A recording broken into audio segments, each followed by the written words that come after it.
I recently discovered something that shattered 2 relationships and derailed 2 careers in a single night.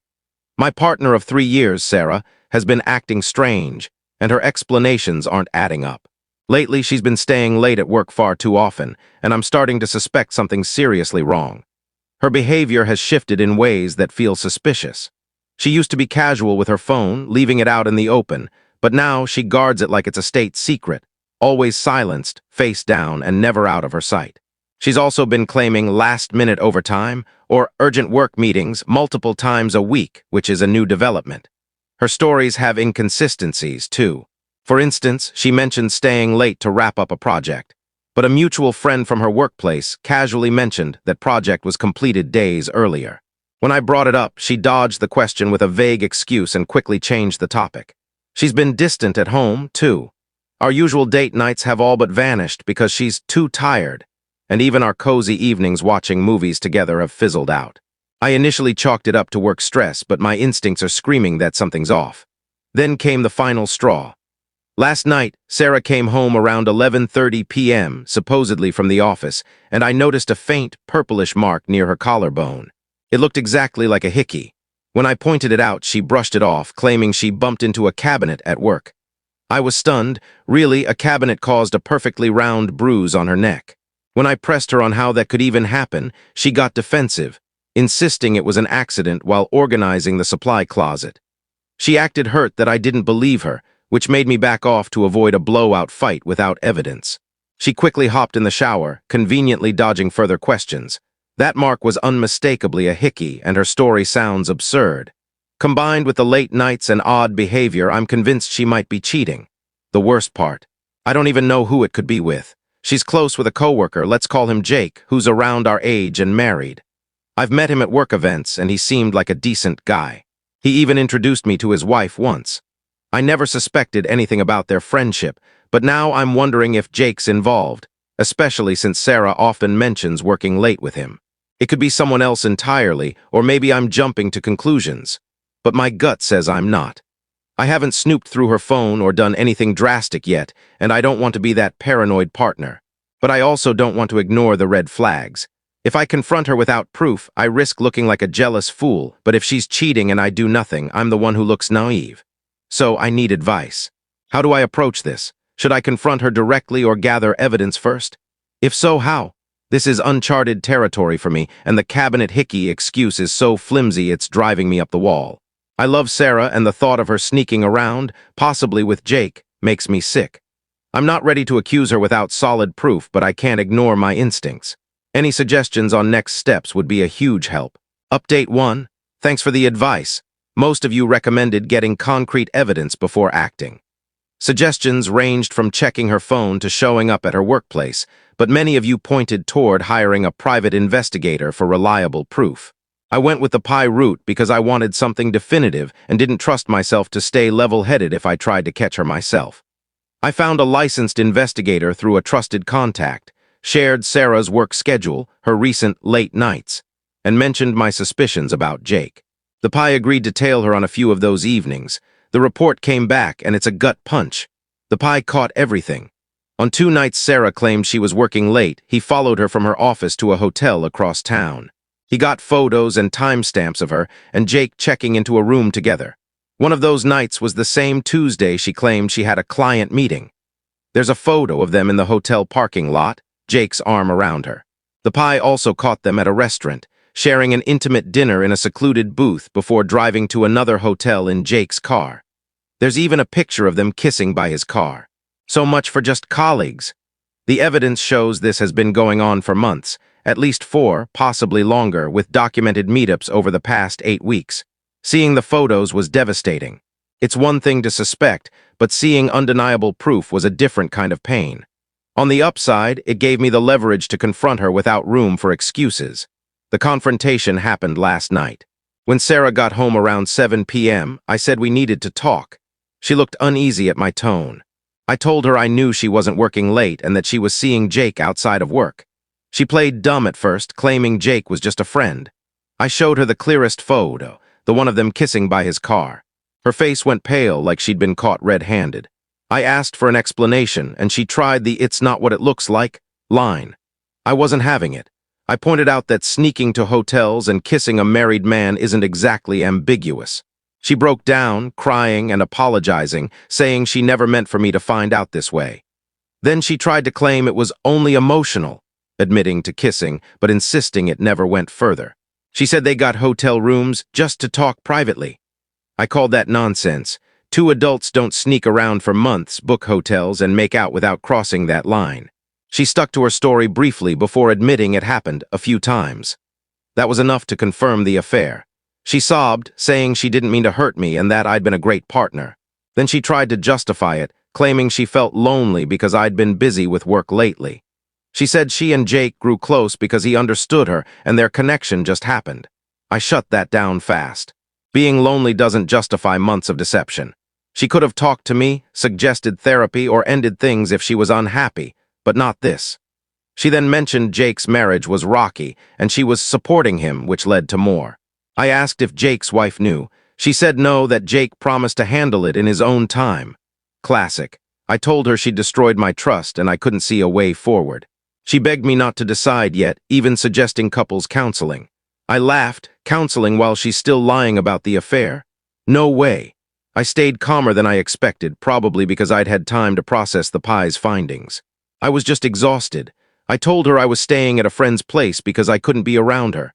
I packed a bag, asked her not to contact me unless it was about logistics, and left. I'm at my friend's now, processing everything. I haven't officially ended things with a clear, "we're done," but that's where I'm headed. We share an apartment and some bills, so I need to sort that out. I'll update again once I figure out the next steps. Thanks to everyone who urged me to trust my gut and get proof. You were right. This hurts, but at least I know the truth. Update 2, I've had some time to reflect, and I've ended things with Sarah for good. The decision was basically made the moment I saw those photos, but I needed a few days to plan my exit. I went back to our apartment while she was out, with a couple of friends to help, and packed my essentials. I'm staying with a buddy now and have officially moved out.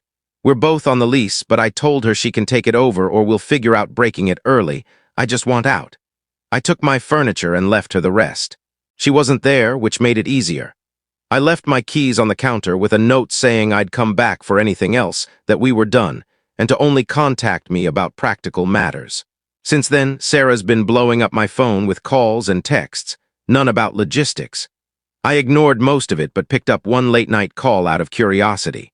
She was a wreck, sobbing about how she made the worst mistake of her life and begging for forgiveness. She said she loves me and would do anything to fix this. I listened quietly, then told her it's over and she needs to accept it. She cried harder, then started badmouthing Jake, saying he used her and his promises weren't real. Apparently, he'd told her he'd leave his wife, but now he's ghosted her completely, avoiding her at work and ignoring her messages. I wasn't surprised. A cheating married guy bailing when things get messy is predictable. She sounded miserable, realizing she blew up her life for someone who doesn't care. Part of me wanted to say, "What did you expect?" But I didn't. Instead, I told her she made her choices and has to live with them.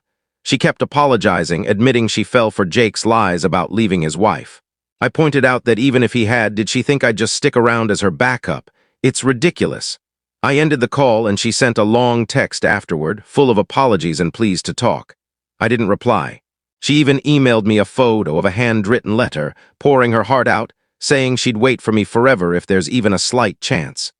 It's dramatic, but I haven't responded. On the practical side, she's agreed to cover next month's rent while we sort out the lease. Splitting shared accounts like streaming services, and our phone plan is underway, and I've changed all my passwords for good measure. Emotionally, I'm managing. Anger is outweighing sadness, which helps me move forward. I have moments of grief over our 3 years together, but then I remember the photos and the anger takes over. My friends and family have been incredible. My buddy's been a champ, letting me vent and keeping the fridge stocked. My mom knows the basics. I gave her a toned-down version, and she's in full "I never liked her" mode now. I'm single, crashing at a friend's and starting to rebuild. There's no way I'd ever take Sarah back. Cheating is a hard line for me. She made her bed, now she lies in it. I'll update if anything significant happens, but for now, I'm glad I found out when I did. Some of you suggested telling Jake's wife about the affair. I'm still on the fence. Part of me thinks she deserves to know, but I'm exhausted and just want to move on. I'll keep it in mind, though. Update 3. The drama's not over, but it's shifted away from me, thankfully. This update's about the chaos at Sarah and Jake's workplace. I got the details from a friend, Mike, who still works there, and a bit from a final text Sarah sent me. Apparently, Sarah didn't take Jake's ghosting lightly. She tried confronting him at work multiple times, but he kept dodging her. About a week ago, things escalated into a massive argument in a conference room after hours. A few lingering coworkers overheard everything. Sarah was yelling about how Jake promised to leave his wife and lied to her, while he told her to back off and move on. It got so loud that security had to step in and escort them out. HR caught wind of the incident, and since causing a workplace disturbance is a big no-no, Sarah was fired. She was lower in the company hierarchy, making her an easier target. Jake, who's been there longer, kept his job but is reportedly on thin ice. Mike says Jake's spinning it like Sarah was obsessed and he was blameless, but the damage is done. The office is buzzing with gossip about his cheating and the drama, and he's lost a lot of respect among colleagues. Mike thinks Jake might quietly leave the company soon. Sarah texted me via Facebook. I forgot to block her there after getting fired, saying it was Jake's fault and asking to talk because she's struggling. I replied briefly, saying I'm sorry she's having a hard time, but I'm not the one to lean on. I suggested she turn to family or friends and made it clear I'm not open to further contact. She apologized again and seems to finally get that I'm done. That's the last I've heard from her. Sarah's life has imploded. She lost our relationship, her affair with Jake fell apart, and now her job's gone. She couldn't afford the apartment alone without work, so she ended the lease and moved back to her parents' place 2 hours away. Mike says her desk is cleared out, and word is she left town, likely humiliated by the scandal. I don't take joy in her downfall, but it feels like consequences catching up. She chose to cheat and then lost it at work when it backfired. As for Jake's wife, I'm pretty sure she still doesn't know. Sarah's outburst didn't reach her, and I doubt Jake confessed. I've decided I'll tell her myself. She deserves the truth. I have her contact info and the evidence ready, but I haven't reached out yet.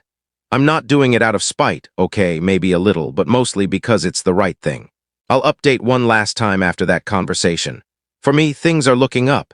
The more mess they create, the more I'm relieved to be out of it. I'm drama-free now, which feels liberating. I'm hunting for my own apartment and enjoying simple things, work, gym, hanging with friends, without the constant anxiety of being lied to. My crew's been great, pulling me out for fun weekends to keep my spirits up. Thanks for all the support and for following this saga. It's been helpful to share, and I'll be back with one final update after I talk to Jake's wife. Update 4, here's the final chapter.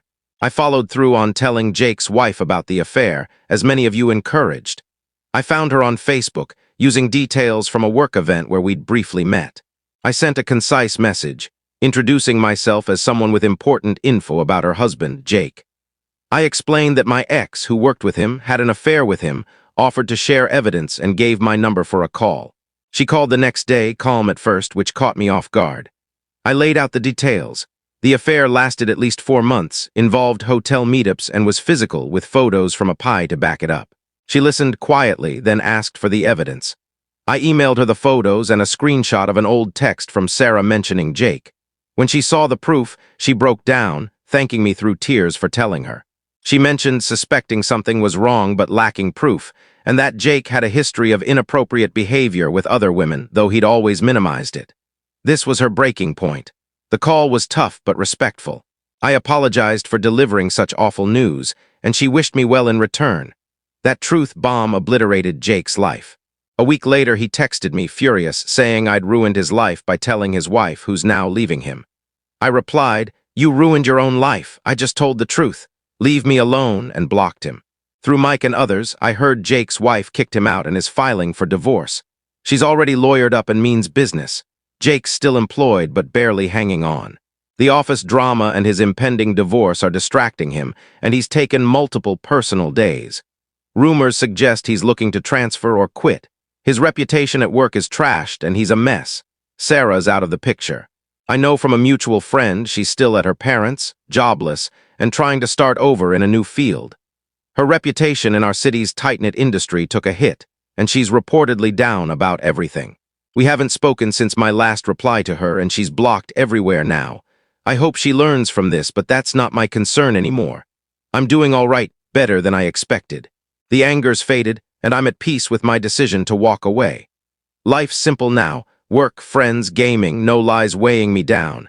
I'm still apartment hunting and grateful for my friend's couch in the meantime. My family and friends have been my rock, and I'm starting to enjoy single life.